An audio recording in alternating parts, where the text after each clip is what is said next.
কোন বহিরাগত যাতে এই ইউনিভার্সিটিতে ঢুকতে না পারে, এটা নিশ্চিত করতে হবে। সেটা যে দল হোক, সেটা যে ধর্মের হোক, বাইরের কোনো লোককে অ্যাক্সেস দেওয়া উচিত।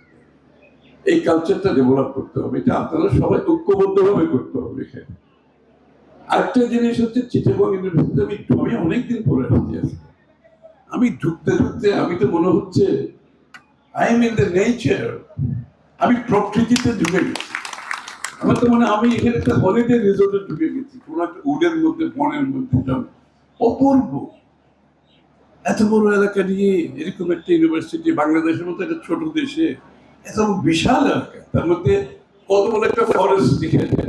আমি বিজেলায় জিজ্ঞেস করতেছি, আপনাদের এখানে ওয়াইল্ড লাইফ কি আছে, বন্যপ্রাণী কিছু আছে এখানে, পাখি কতগুলো আছে, আপনাদেরকে এইগুলো ক্যাটালগ করেছেন না? ক্যাটালগ করেন আপনারা।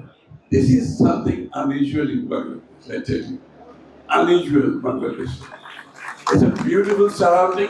তবে এরকম একটা পরিবেশে যদি আমরা সর্বোচ্চ ব্যবহার করতে না পারি, এটাও আমাদের দুর্ভাগ্য, এটা আমাদের দুর্ভাগ্য।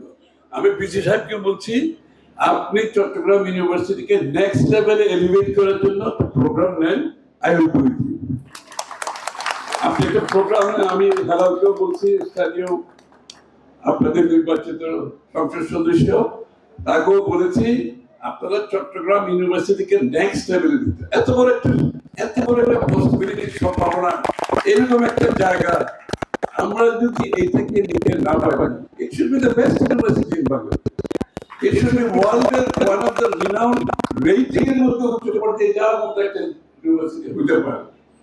এটার জন্য আবার ওই মন মানসিকতা দরকার হবে।